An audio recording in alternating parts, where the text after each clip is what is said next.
Alright, so I know everybody is getting tired of these update videos on the paint progress or whatever, but as soon as I get done with everything and put it back together and do some more clear coat work and some buffing and get it looking like glass, then it's going to be on to the fun stuff. But for now, y'all just getting update videos of the progress with the paint. Because since this is my first time learning how to paint a car, it's frustrating and rewarding at the same time. Okay, so here's the roof. It's covered in like pollen and dust right now, but it's dry. Well, it's getting there. I'll say another day or so I'll be able to sand it. But as you can see, we zoom in and look right here, which is not even zooming in, but I got like solvent pops or fish eyes in the paint. It's not everywhere or on all the other stuff, but it's over the car. It's not as bad as I think it is. It's a lot better than what it was yesterday. But once everything else dries and I clear coat, because I still have to clear coat the front and rear bumpers, and the hood, and then the rear center garnish piece that goes between the tail lights or whatever. Once I'm done clear coating all that stuff and I see how the paint actually looks on everything, I'm gonna wet sand all the fish eyes out and throw on another coat of clear. But I gotta get some fish eye eliminator. I'm gonna pick that up from Summit. Then I gotta get another gallon of clear coat because I actually went through, but I still got like probably like a quarter of a gallon of clear coat left, and that's not enough at all. So I'm gonna pick up some clear coat, fish eye eliminator.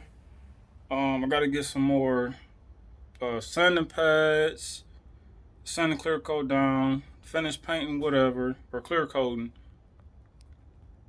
And yeah, then that'll be it.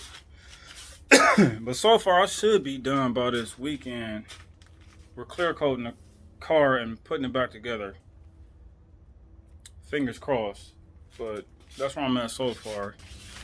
So here's the doors, as you can see.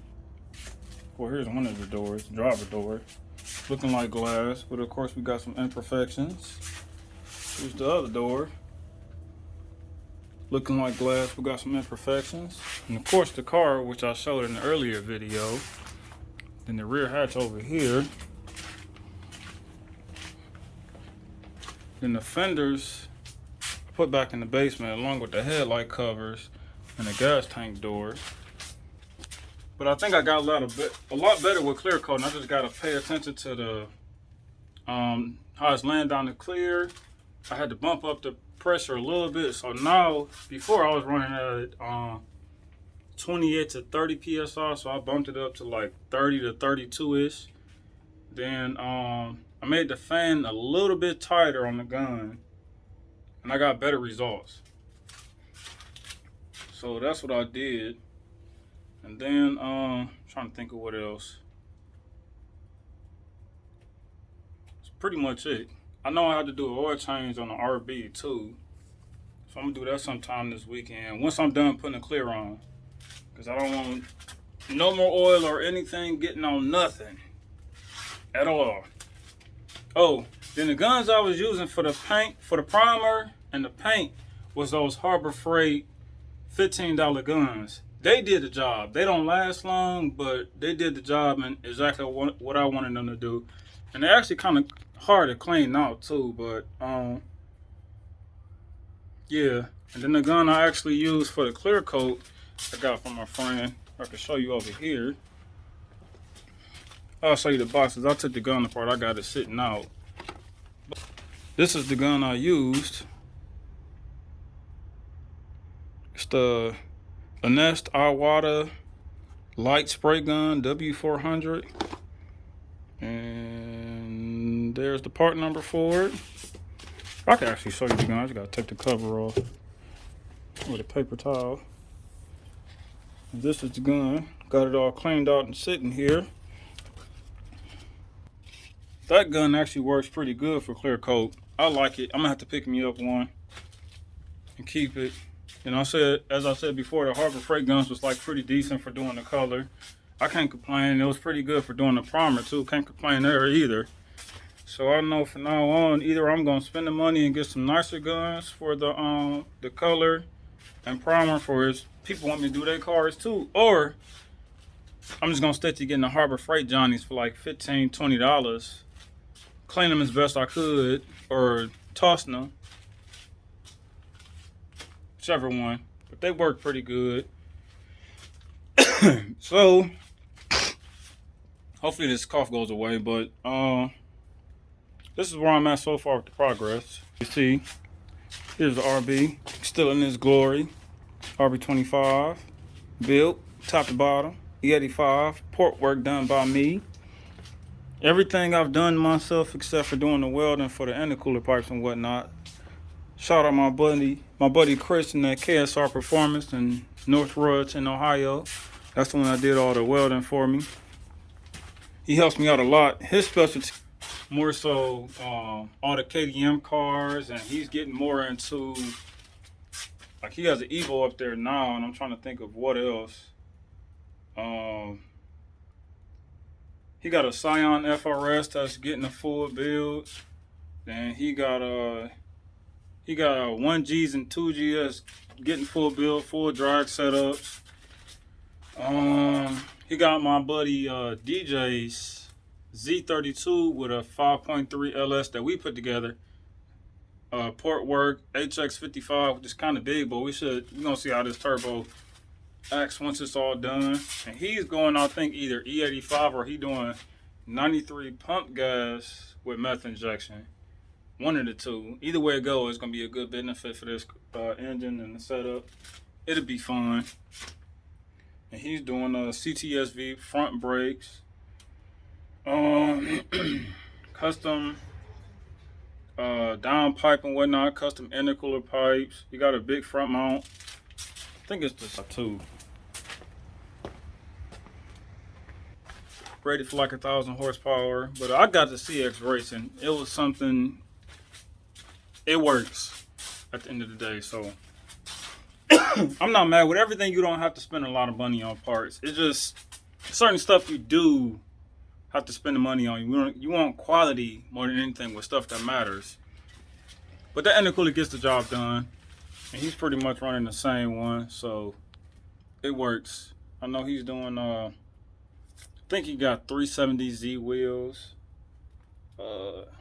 This car is it's more of a street car, but he mostly like doing drag racing. So that's his thing. My car is a street car that's for like all around fun, because that's what I like to do. I want to drift, but I don't want to mess it up. So it's just going to keep it as a street car that I could take to the track on the weekends or wherever I want to. Trying to think of what else with his car. I think that's pretty much it. So yeah, this is where I'm at. So I'm gonna keep trying to post these update videos as I go along, instead of it being like weeks or months that I post like update videos. But so far, this painting, it's rewarding. It'll be even more rewarding when it's done and I can drive it and I'm having fun, instead of looking at it in the garage and revving it, pissing my neighbors off, because I like doing that too. And yes, it has electronic cutout. Still debating on what I want to do with the exhaust. Either keep the ISR MB SE, whatever it's called, with the dual tips and the cutout, or go a full straight pipe stainless or aluminum. But the thing is, I live in Cleveland, Ohio, and even though everybody got these Chargers and even though everybody got these Hello Kitties and Scat Packs, I don't want to get pulled over by the police because I got a lot of exhaust. I already went through this before, my first 240. I ain't trying to go through that again. So I might just keep it as the a full exhaust with a resonator and the cut, and then the cutout that's before the resonator, because it sounds good. But I like quiet too when it needs to be quiet. Even though I have my wastegate right there off the hood, and it makes cool turbo noises and ball valve noises and whatnot. So yeah, this is where I'm at with the car. I'm enjoying this. It's fun. It looks good. I like this angle right here. This angle looks good. You know, you can see the gloss black on the hood, on the I'm about to say hood, but on the roof, and you got the red right here. And you got the red on the hatch, the red on the doors. I like this two-tone red and black. This is a Viper red and Ultimate Jet Black from Summit Race, and I stay about 45 minutes away from them. Got all my paint supplies there. Got an air compressor right here. I got hoses and regulator and stuff over there, so I got a hose running over. Got all this plastic from Home Depot. It works out pretty good. Get my garage up to about 86 degrees, or is it 89? Between 86 to 89 degrees. The paint dries. These pieces dry, but they still got like that gooey kind of almost when you like touch it with your fingernails. So it's not fully cured yet. So in about a day or so, I should be able to wet sand everything, get the fish eyes out, and have it all looking good. But yeah, this thing is looking like a brand new car. I've done everything imaginable that you could do to a 240 in the RB, except one thing. The only thing, and if anybody knows RBs, they know to get rid of this. This right here, this thing. And since I already down here, which you really can't see it, oh, might be able to a little bit. I already have, oh, I can't even turn my flashlight on, but I already have the Ross Tough Bond harmonic balancer that has the trigger wheel for the crank integrated. So all I have to do is get the crank signal or crank sensor and then the mount for it for the crank, and then get the Ross Tough Bond cam trigger kit set up top. Then I'll be all the way legit when it comes to RBs. All the way legit. Every single thing is upgraded when I get that. Oh, and then doing the LS alternator, but I'm probably gonna do that until like, yeah, I could wait a little bit on that. I'll probably just wait. I'll probably get it around like June or July, depending on how things going by then. But that'll be it's a full build, everything. It's not one thing I didn't touch on this car. Everything from the front to everything from the back to the front is upgraded. It's not one thing I didn't touch. So yes, anytime I get a car, I do it all the way. I want to do it all the way. That's the best way to do it. Of course, I did this in steps. It wasn't just throw all my money at it all at once. This is over the years. For me, this all started in what year was it? So I was turned 22, I think it was. So this all started for me in 2011 with my first hatch. And this is my second one. And this is where it's at. It doesn't happen overnight, I'll tell you that. This was definitely a learning process throughout the years. I had to figure stuff out, ask questions, talk to people that had setups, and go from there. But I definitely love building cars. Like, this is my thing. I love it. Can't see myself doing anything else, even though I can do other stuff. But for the most part, I love building cars. Like, yeah, this is it. This is it for me. I like this. Every part of it. Building cars. This is what I enjoy doing. Stuff like this. Can't see myself doing anything else.